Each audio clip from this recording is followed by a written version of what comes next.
Bem, esse vídeo aqui no canal do ex-deputado federal, deputado licenciado Eduardo Bolsonaro, que fala a respeito da situação de El Salvador e como lá teria resolvido o problema da criminalidade, achei bastante interessante um trecho aqui que ele traz, que é justamente uma fala do presidente salvadorenho, presidente El Salvador. O que acontece? Esse país é retratado, é citado como um exemplo a ser seguido por todos os outros países, como se tivesse uma solução mágica para a criminalidade.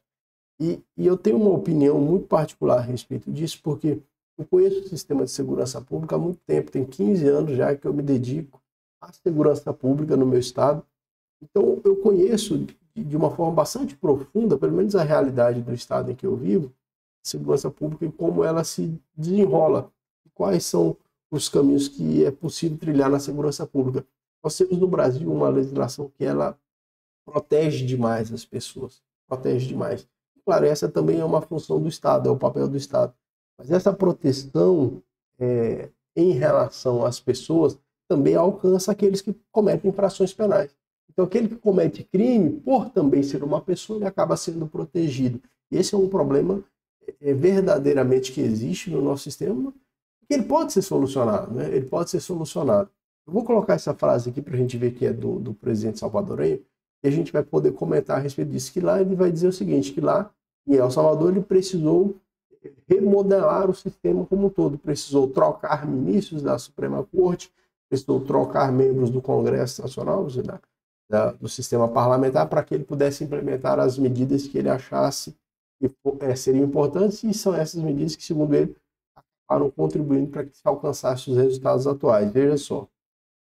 Olha o próprio Bukele falando. Y el otro problema que tiene es que creo que pronto él se va a dar cuenta, como nos pasó a nosotros aquí en El Salvador, independientemente de sus políticas, él va a enfrentarse con un sistema que no está de acuerdo con él. Entonces él puede ser presidente, la persona con el cargo más importante políticamente hablando, pero va a haber un Congreso, un órgano judicial, un tribunal constitucional en nuestros primeros 2 años de gobierno, en lo que nosotros queríamos hacer A, pero el sistema nos obligaba a hacer B o nos regresaba al B. Y entonces es difícil tratar de darle soluciones a un país que tiene tantos problemas cuando ni siquiera se pueden aplicar las políticas que tenemos pensadas. Yo se lo dije a él. Então deixa eu fazer uma pergunta para você. O que acontece? Veja só. O nosso sistema brasileiro talvez contenha um sistema como aquele que existia em El Salvador antes de que fossem implementadas essas medidas pelo presidente salvadorenho. Agora, o que acontece? O nosso sistema ele é construído para proteger. Então, a figura do Estado é fortalecida. O Estado, esse que é constituído de todos os poderes, ele é fortalecido. Ele é totalmente fortalecido. Pensa você quando uma pessoa comete uma infração penal. Uma pessoa comete uma infração penal, essa pessoa individualmente considerada de forma comparativa com o Estado, ela é muito pequena, ela é muito frágil. Já que o Estado vai ter a polícia, o Ministério Público, o Poder Judiciário está dentro do Estado. Então todos esses agentes vêm contra essa pessoa porque ela praticou uma infração penal. Então o sistema como um todo, ele é elaborado para proteger essa pessoa, né? Proteger essa pessoa. Disse até, alguns criminalistas vão dizer que o direito penal, na verdade, ele é um estatuto do criminoso, que ele é feito para proteger o criminoso em face do Estado. Proteger o criminoso em face do Estado. E aí eu te mostro aqui, por exemplo, não a nossa Constituição, mas o Pacto de São José da Costa Rica, talvez você já tenha ouvido falar, o tratado, uma Convenção Internacional sobre Direitos Humanos aqui na América Latina, e que ele estabelece uma série de proteções à pessoa, né? Se a gente pega aqui, por exemplo, o artigo 5º, fala, ó, toda pessoa tem direito a que se respeite a sua integridade física, psíquica e moral. Isso aqui a gente já entende, isso aqui é a respeito de tortura. Os criminosos não podem ser torturados. Os criminosos não podem ser torturados. É isso que está aqui, toda pessoa tem direito a que se respeite a sua integridade física, psíquica e moral. Está falando de tortura, olha o que diz o segundo. Ninguém deve ser submetido a torturas, nem a penas ou tratamentos cruéis ou degradantes. Toda pessoa privada de liberdade deve ser tratada com respeito devido à sua dignidade inerente ao ser humano. Então, a pena não pode ultrapassar a pessoa do delinquente. São uma série de dispositivos aqui que vão dizer respeito a infrações penais. Olha esse aqui no artigo 7º. Toda pessoa tem direito à liberdade e segurança pessoal. Ninguém pode ser submetido à detenção ou encarceramento arbitrários. São vários dispositivos que pretendem a proteção das pessoas. E por que eu estou contextualizando? Não estou querendo criticar os métodos que tenham sido implementados lá em El Salvador. Agora, uma coisa eu tenho completamente certeza. Nenhuma das medidas que sejam adotadas no sentido de combater a criminalidade de uma forma muito incisiva não restará sequelas. Todas essas medidas vão ter sequelas. E quais são as sequelas no meio do caminho? Punição e prisão de pessoas que são inocentes.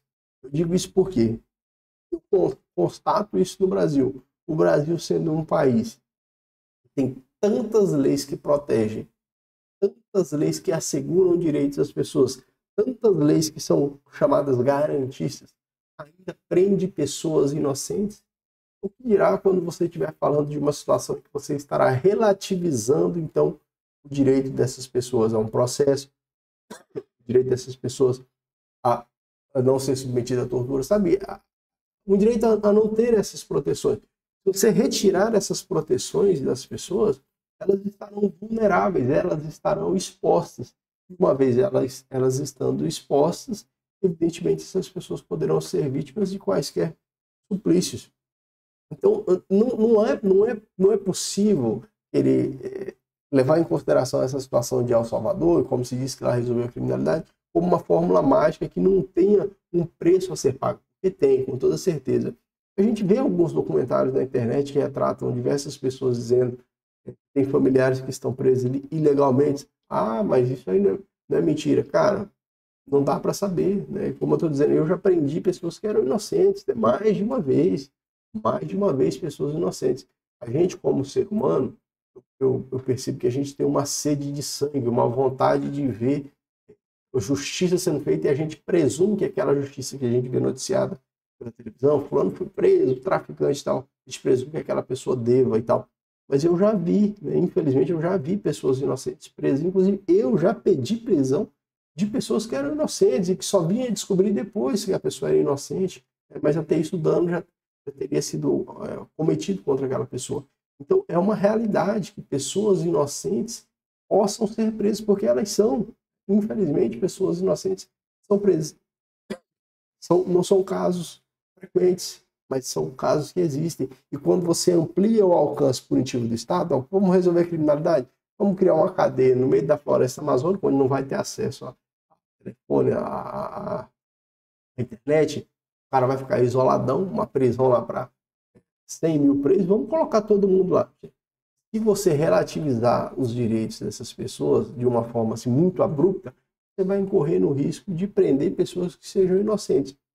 Agora, tem coisas que podem melhorar no sistema brasileiro. Tem coisas, são muitas coisas, eu sei muitas coisas. Eu vou citar uma só aqui, e que, inclusive, eu gostaria que você deixasse a sua opinião, se você pensa em alguma solução, mas assim, muito pontual. Não vai dizer logo, não seja genérico no seu comentário. Não diga assim, não, é só prender vagabundo. Não, não diga isso. Tem uma medida específica. Eu vou te citar uma medida específica.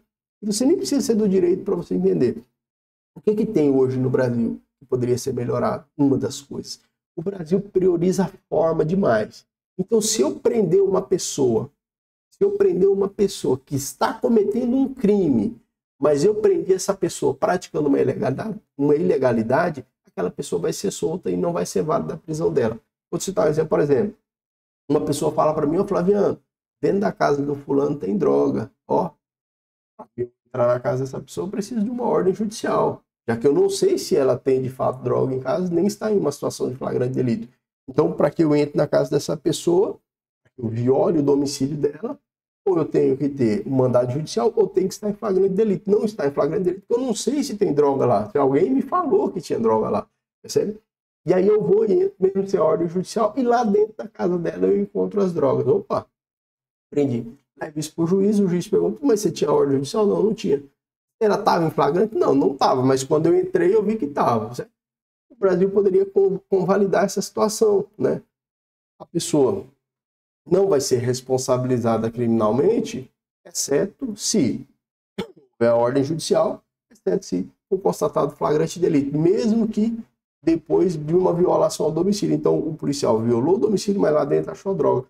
Esse é um exemplo de que, se implementado, poderia contribuir para diminuir alguns dos conflitos que são gerados a partir das discussões acerca dessas questões criminais e que também iriam contribuir para a diminuição da criminalidade. Um outro exemplo, a gente tem aquele caso de um médico que praticou um estupro enquanto ele estava atendendo uma paciente e essa violação sexual foi filmada. Mas o que acontece? Essa filmagem da violação sexual não havia sido autorizada judicialmente. Ele estava no ambiente de trabalho dele e a gente sabe, sendo um ambiente de trabalho é um ambiente privado. Sendo um ambiente privado, para que houvesse, para que estivesse sendo filmado, tinha que estar identificado. Sou eu, você está sendo filmado. Não estava. E nem tinha autorização judicial para fazer aquela filmagem. Tudo isso foi desconstruído. Foi solto e está solto ainda, porque essa prova que foi produzida, que confirma a prática de um crime brutal por aquele médico, não serve porque ela foi produzida mediante uma violação das normas legais. Então isso poderia ser solucionado como? Bom, simples.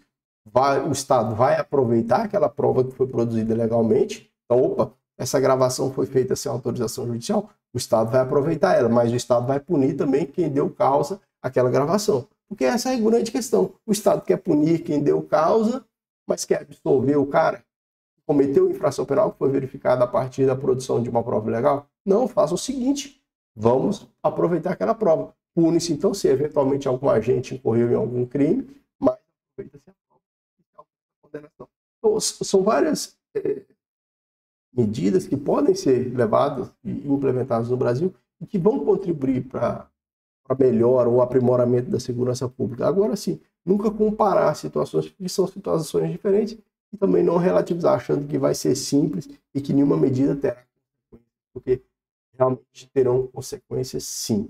Certo? Deixe seu like, se inscreva no canal e até o próximo vídeo. Valeu!